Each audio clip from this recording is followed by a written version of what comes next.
அஸ்ஸலாமு அலைக்கும் வரஹ்மத்துல்லாஹி வபரகாத்துஹு. நபித்தோழர் அப்துர் ரஹ்மான் இப்னு அவுஃப் ரலியல்லாஹு அன்ஹு அவர்கள் அறிவிக்கக்கூடிய இந்த ஹதீஸு ஸஹீஹுல் புகாரியில் பதிவு செய்யப்பட்டிருக்கு.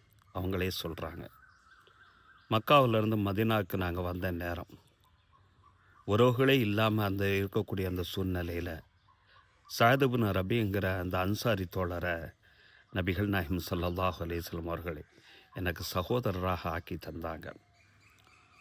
சஅத் இப்னு ரபீ என்கிட்ட சொன்னார், அதாவது எனக்கு அண்ணன் என்கிட்ட சொல்கிறார், அன்சாரிகள் என்கிட்ட நிறைய செல்வம் என்கிட்ட இருக்குதுப்பா, நீ கேளு, உனக்கு நான் பாதி செல்வத்தை நான் தந்துடுறேன். எனக்கு 2 மனைவிமார்க இருக்கிறாங்க, அவங்கள நீ பார், உனக்கு யார் விருப்பம் உள்ளவர்களாக இருக்கிறாங்களோ அவங்கள நீ சொல்லு, நான் விவாகரத்து செஞ்சு அந்த பெண்ணை நான் திருமணம் செஞ்சு தந்துடுறேன் என்று சொல்லக்கூடிய நேரத்தில் அண்ணனாக இருந்து அவங்க கடமையை சொல்கிறாங்க. நான் சொன்னேன், எனக்கு அதன் பக்கம் தேவையில்லை, மதீனாவில் இருக்கக்கூடிய கடை வீதியை மட்டும் எனக்கு காட்டுங்க என்று நான் சொன்னேன். எனக்கு காட்டினார். பாலாடை கட்டிகளை கொண்டு நான் வியாபாரம் செய்ய ஆரம்பித்தேன். அல்லாஹால எனக்கு பரக்கத்து செய்ய ஆரம்பித்தான். அடுத்து ஒரு நாள் என்னுடைய ஆடையில் குங்குமப்பூனுடைய கரையை கண்ட நபி ஸல்லல்லாஹு அலைஹி வஸல்லம், என்ன அப்துர் ரஹ்மான், திருமணம் செய்து விட்டாயா என்று என்கிட்ட கேட்டாங்க.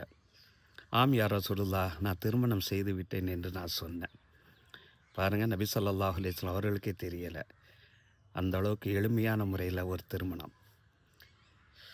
உடனே நபி ஸல்லல்லாஹு அலைஹி வஸல்லம் கேட்டாங்க, யாருப்பா அந்த பெண் என கேட்டாங்க. அன்சாரி தோழர்களை இந்த நபர்னுடைய மக என்று நான் சொன்னேன். எவ்வளோ மகர் கொடுத்த என்று தான் நபி ஸல்லல்லாஹு அலைஹி வஸல்லம் கேட்டாங்க.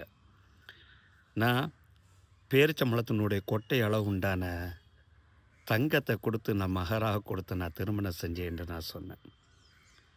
நபி ஸல்லல்லாஹு அலைஹி வஸல்லம் என்று சொன்னாங்க, வலிமா விருந்து கொடு, அது ஒரு ஆட்டை கொண்டு நானும் சரியே என்று நபி ஸல்லல்லாஹு அலைஹி வஸல்லம் என்று சொன்னாங்க என்று அப்துர் ரஹ்மான் இப்னு அவுஃப் ரலியல்லாஹு அன்ஹு அவர்கள் இந்த ஹதீஸை முடிக்கிறாங்க. பாருங்கள், மார்க்கம் எவ்வளவு எளிமையானது, எவ்வளவு லேசானது. ஆனால் திருமணங்கிற அந்த பேரில் ஒரே ஒரு சுன்னத்தை வச்சு, அன்னிக்காக மின் சுன்னத்தி என்ற ஒரு சுன்னத்துக்காடி எவ்வளோ ஹராமுகள் செய்யப்படுது, எவ்வளோ வீண் விரயங்கள் செய்யப்படுது. அதே நேரத்தில் பெண்ணை பெற்ற ஒரே கடமைக்காக வேண்டி மண்டப செலவுகளில் இருந்து, சாப்பாட்டு செலவுகளில் இருந்து, எல்லா செலவுகளையும் பெண்ணை பெற்ற நபர்கள் மீது திணிச்சு பெண் குழந்தைகளை கூட பாரமாக நினைக்கக்கூடிய அளவுக்கு வரதட்சணைக்கு எங்கே கொண்டு போய் விட்டது. யோசிங்க.